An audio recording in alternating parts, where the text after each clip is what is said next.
At the start of the 20th century, cars were toys for the rich. Factories were slow, workers were exhausted, and the average person would never dream of owning an automobile. Then one stubborn farm boy from Michigan asked a dangerous question. What if a car could be built so efficiently that any working family could afford it? His name was Henry Ford, and the company he founded didn't just build cars, it helped build the modern world.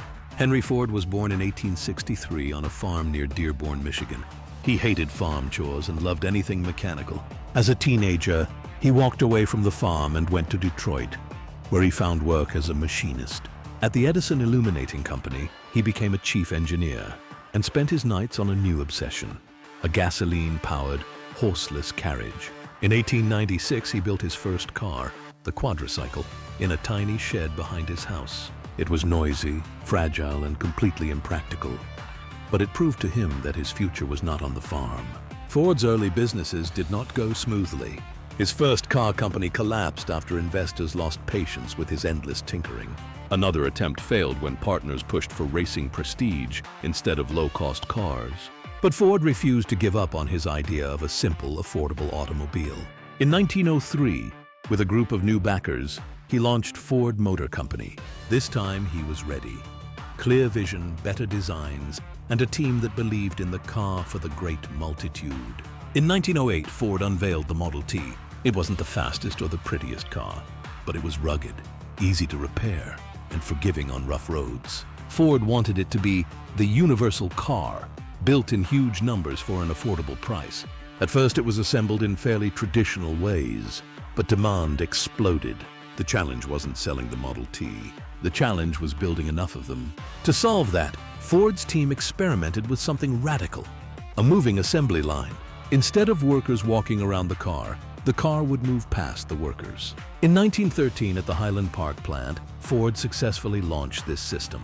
It cut assembly time dramatically and slashed the cost of each car. But speed created a new problem. Workers were quitting. The work was boring, intense, and repetitive.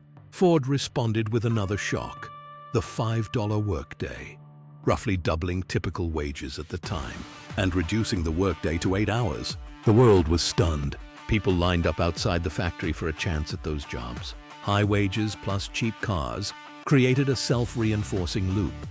Ford's own workers could now afford to buy the cars they built.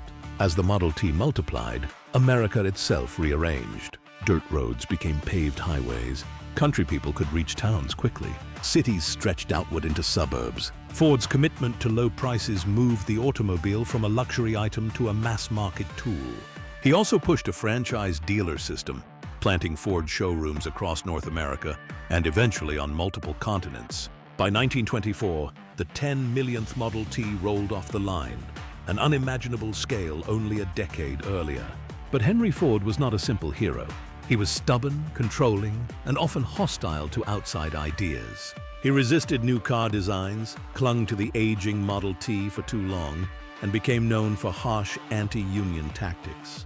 He also published deeply anti-Semitic writings that caused lasting harm and later forced public apologies. Even brilliant managers walked on eggshells. His son Edsel Ford, who pushed for more modern styling, struggled under the weight of his father's shadow.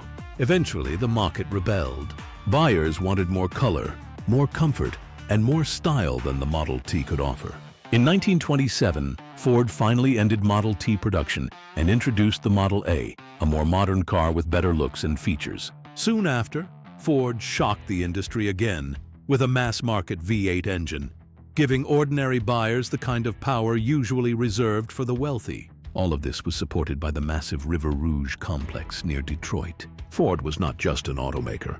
It was a factory system, an icon of industrial America. The Great Depression hit the auto industry hard. Ford clashed brutally with labor organizers. Violence broke out in confrontations between company security and union activists. During World War II, Ford's factories pivoted to war production, building bombers, trucks, and other equipment.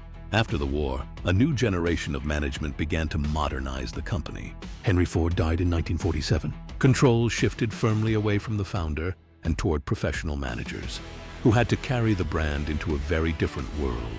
In the post-war boom, Ford launched vehicles that would become legends, F-Series pickups, eventually growing into the F-150, which would become one of the best-selling vehicles in the United States for decades. The Ford Mustang in the 1960s, an affordable pony car that tapped straight into youth culture and became a global symbol of freedom and performance. For millions of drivers, Ford wasn't a factory name. It was the badge on the truck that built their business, or the car that carried them on their first road trip. By the late 20th century, competition intensified. Japanese and European brands challenged Detroit on quality and efficiency. In the 2000s, while rivals plunged into bankruptcy during the financial crisis, Ford raised cash, mortgaged its famous blue oval logo, and pushed through a painful restructuring.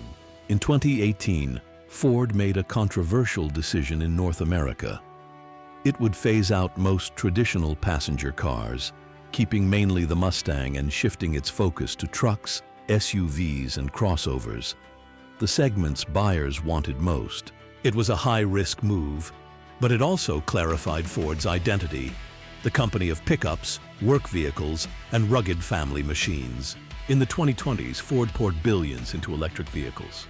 The Mustang Mach-E, the electric F-150 Lightning, and massive new battery projects like Blue Oval City in Tennessee and Blue Oval SK plants in Kentucky. Enormous Complex is designed to deliver U.S. battery capacity on a scale never seen before.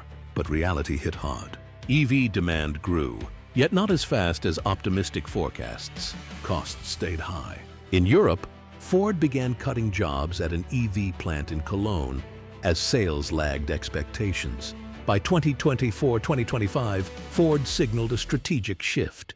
Keep building EVs, but double down on hybrids across the lineup, using them as a profitable bridge between traditional engines and a fully electric future. Blue Oval battery plants, including the joint venture in Kentucky, became a symbol of that long game. Painful, expensive, politically contested, but crucial for any company that wants to survive the next era of mobility.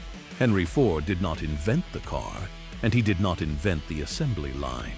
But he combined ideas, scaled them, and forced the world to adapt. He helped turn the automobile from an experimental curiosity into the backbone of everyday life, changing where people lived, how they worked, and how far their dreams could reach. Ford's story is not clean.